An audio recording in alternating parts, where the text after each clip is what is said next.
ચડતા ક્રમમાં ગોઠવીએ. કે બાજુ ગોઠવીએ? હવે ચડતા ક્રમમાં સંખ્યા લખી લીધા. કઈ છે આ સંખ્યા? 41. પછી આ 65. પછી આ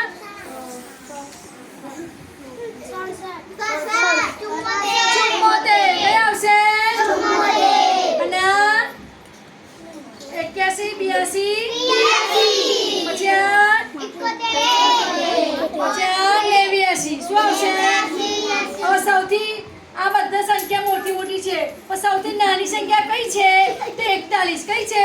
41. ચડતા ક્રમમાં આપણે 41 થી ગોઠવવાનું છે. શું ગોઠવવાનું છે? 41 થી ગોઠવ્યું. 41 થી ક્યાં આયા? 53 થી ક્યાં આવશું? 60. 53 થી ક્યાં આવીશું? 53 થી ક્યાં આવીશું? 60 થી ક્યાં આવીશું? 65. 60 થી ક્યાં આવીશું? 60 થી ક્યાં આવીશું? 65 થી 71. 65 થી 71 થી અને 74 થી 83 અને 83 થી 89. તો પહેલા કઈ આવશે? 41. પછી 53, 60, 65, 74, 83 અને 89. એ પ્રમાણે ચડતા ક્રમમાં આપણે ત્રીજું પણ આપણે કરેલું છે. ચડતા ક્રમમાં ગોઠવો. તો પહેલા કઈ સંખ્યા છે? 58. પછી 70, 5, 29, 29, 29, પછી 50,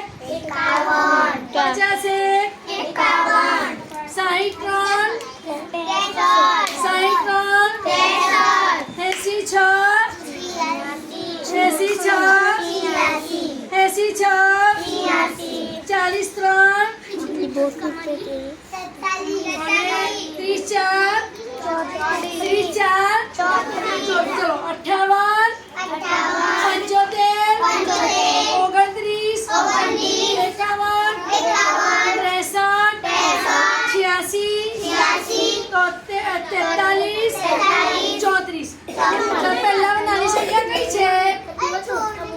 29 છે ને?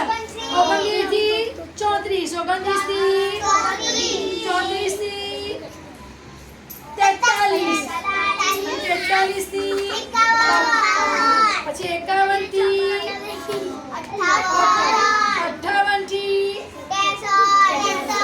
63 થી 75 થી 86. ચલો 29, 34, 43,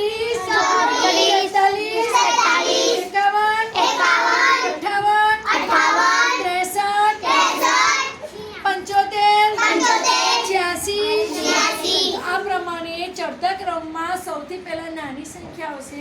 એમ કરતા કરતા મોટી થાય.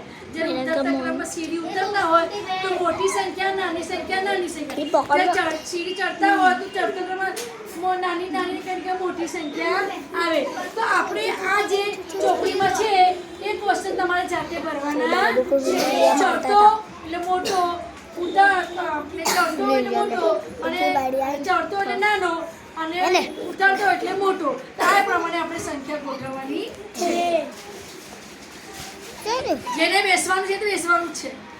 મેડમ એ પાછી તઈ છોકરી એ તો સુનતી બેન એ તો સુનતી